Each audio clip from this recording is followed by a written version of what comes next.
So I'm gonna just launch into it because we're trying to be fast.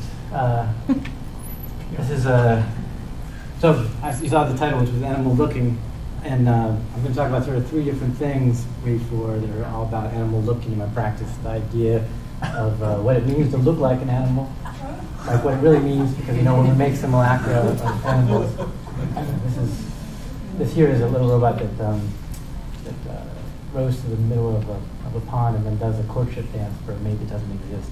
It's sort of my version of Frankenstein's monster, but a more pathetic one that doesn't have that violence associated with it that Frankenstein's monster does. But back to the whole animal looking thing, the looking like an animal, what it means to look like an animal, not necessarily just the way a decoy looks like an animal, but maybe in a gestural way or in a behavioral way it looks like an animal. And then the second way of animal looking being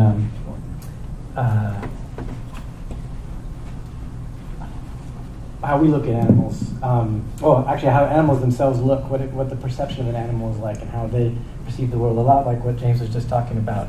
And there's a word that I like called umwelt that has to do with the difference in our sensorium and our general makeup and how we understand the world, and the difficulty, as Nagel talked about, of actually trying to imagine what it would be like to be a bat or a swan and all those other sorts of things. And then finally, the act of looking at animals and observing them and learning from them. So this is in a different vein. Most of the work I'm showing is all related to stuff I'm doing right now, rather than stuff that isn't as relevant, which of course, there's all this space stuff. I made all these robots that were imagining they were on the moon looking for life, sort of in this Don Quixote kind of way. But this is a robot that lives in the woods, and it does a kind of semaphore with these leaves that you find there, and it tries to explain through English, but in semaphore, to all the woodland creatures how an internal combustion engine works. Something that's super relevant to everybody, including the foxes, the squirrels, the chipmunks, and all the rest that are there, but they have no real conception of. And of course, as you may see as we go further along in these different pieces, they're not going to really understand what my robot's doing either, which is sort of a facet of the whole thing. There's a breakdown in communication. So this is me trying to make amends for having not made a mate for Ambient duckling. I made two of these. This is Duck Duck Goose. There's Ambient Mother Goose, and she's up in a farm. And then down in this lake in Skowhegan, Maine, there's a Ambient Father Gander, and they have no way to communicate with each other, but they both can feel the Earth's magnetic field in the way that birds can. They're sort of vaguely bird-like, and they have synced clocks, and so they're able to do this. The next part, this mating ritual, this nesting ritual together in synchrony, even though they're separated by a couple of miles. And so they'll spin using their feather propellers to a particular cardinal direction, and then they'll flick their tails in a particular way, and then they'll spin to another place. And there's another kind of theme, as you may have seen, of amalgamating these natural materials into these sort of reverse cyborgs, where the functional elements of the organic stuff that's on the distal elements. In this case, it's duck feathers on both ends and goose in the middle, so you get the duck, duck, goose that you need.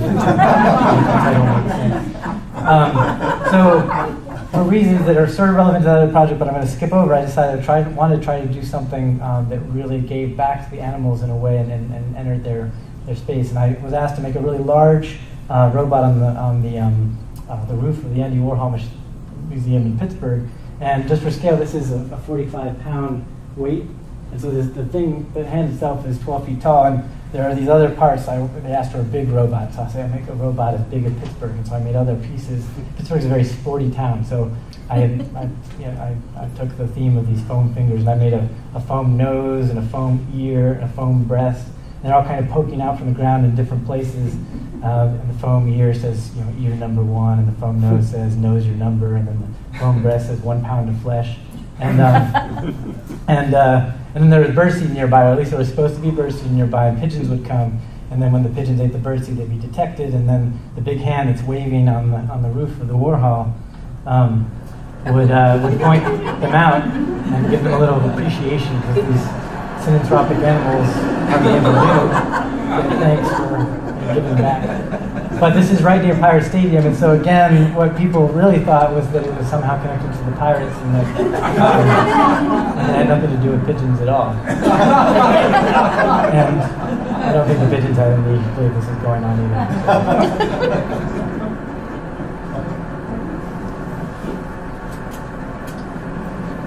also got in trouble with the city for attracting pigeons.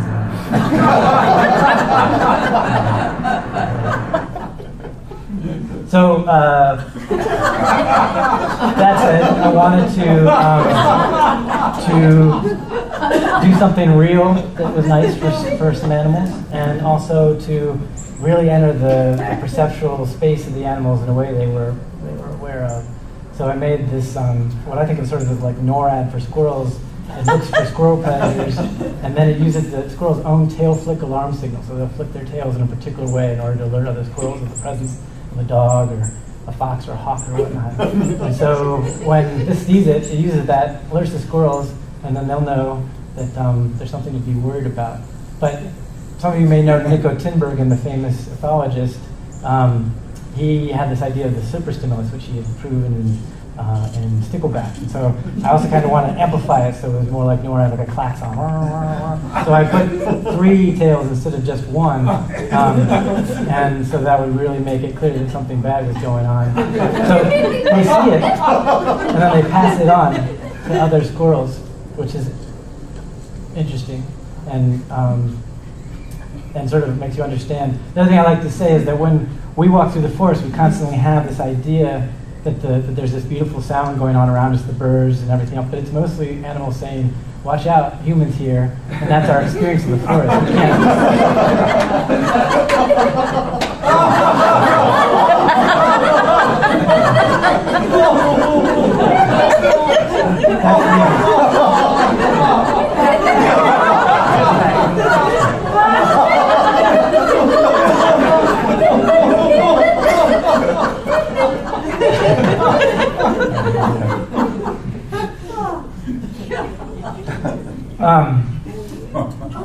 So I was asked to make a project about extraterrestrial sex for a book about extraterrestrial sex.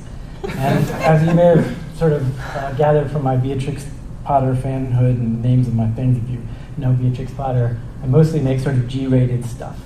And so that was a little bit outside my zone. But one, I decided that birds were the original extraterrestrials. Back before we humans knew that there was something more outside the celestial sphere, birds were rising to the heavens and going to places we didn't know about.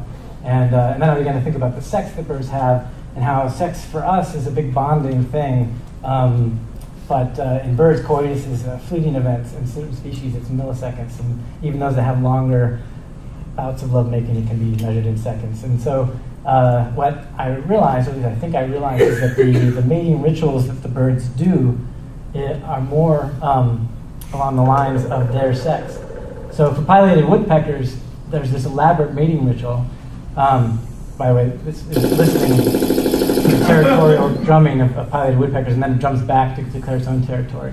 And then it actually does what I think is woodpecker sex. It has both parts. It has the female part to do with the drum tapping ritual that the woodpeckers do, which is, I didn't sort of finish the idea, but I'm arguing that these mating rituals are sex for birds. That's how they form these pair bonds that are so famous in birds, because they are, in many species, way more monogamous than we are. And so I wrap that up into this robot that declares its territory, then does the mating ritual with both a male and a female head, having thus made an autoerotic hermaphroditic woodpecker sex bot. And also exploring, the pretty tried trope of the sex bot, because ever since Pygmalion, and arguably before that, people have been thinking about how they can replace their mates with automata. But nobody has spent much time thinking about how pileated woodpeckers might benefit from that process.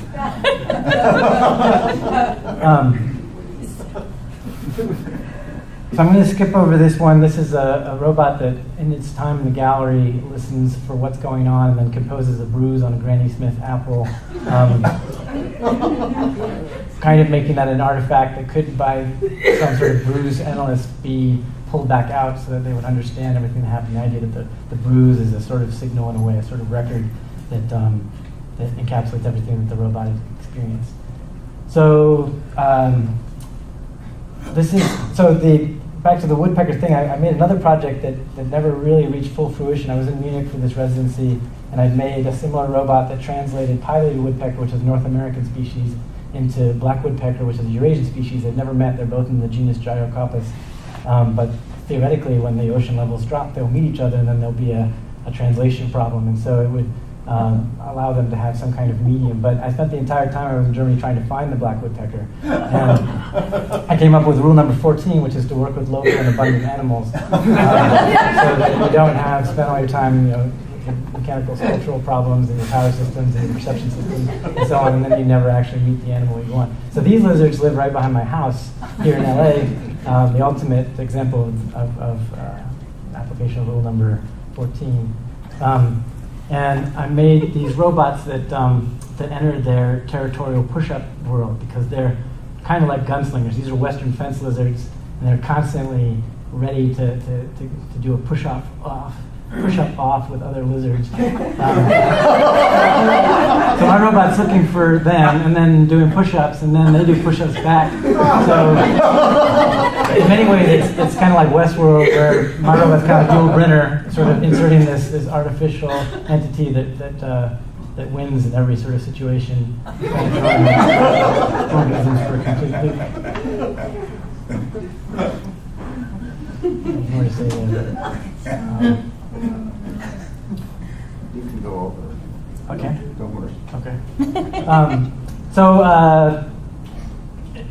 In ways that are maybe not completely well related, I was looking at Zardoz, that science fiction movie, and I wanted to make a god for the lizards. So again, sort of a mechanical robo god. And so I applied the idea of the superstimulus to the lizard projects, but trying to really.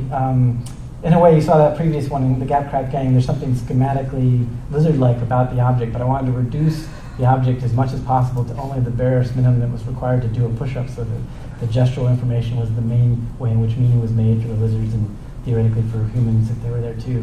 But I wanted to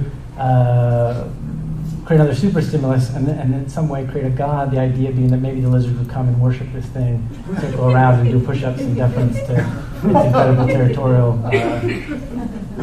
push-upping. So I made this stack of lizard push-ups that kind of can do syncopated push-ups.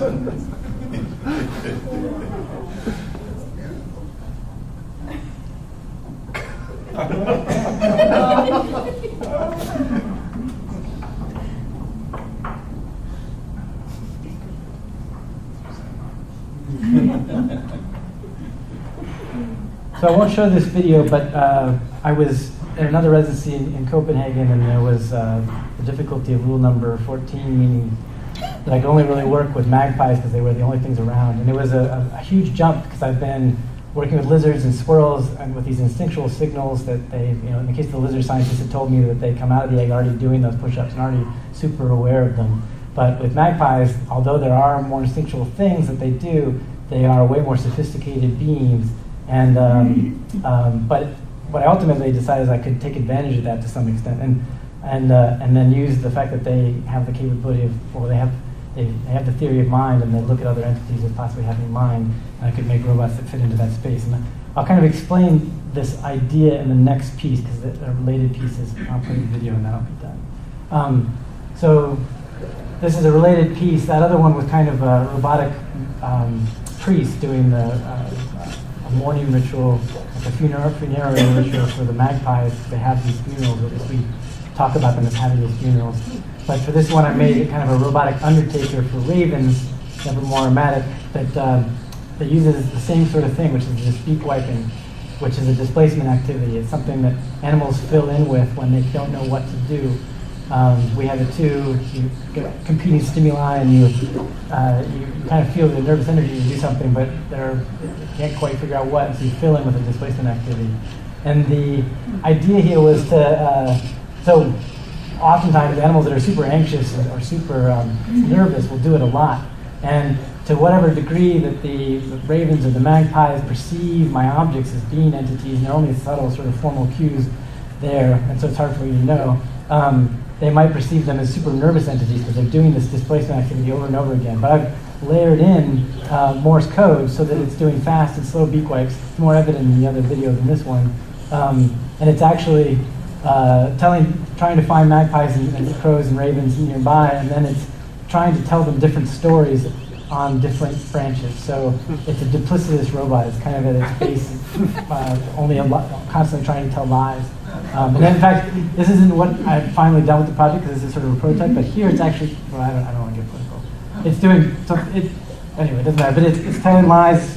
It's telling someone particular's lies on different branches to the different crows and ravens. And so again, there's sort of this idea of layering in these ways in which there's this sort of human message, which is the stories that are in English that are then encoded in this machinic message, which is Morse code, and then having that be encoded in a sort of message, these beakwites, which are also can be aggressive for the birds, and then having that basically have sent so many messages in different directions that nobody actually understands what's going on. But I'll quit because I'm a few minutes over, and then I'll be done. So I should unplug.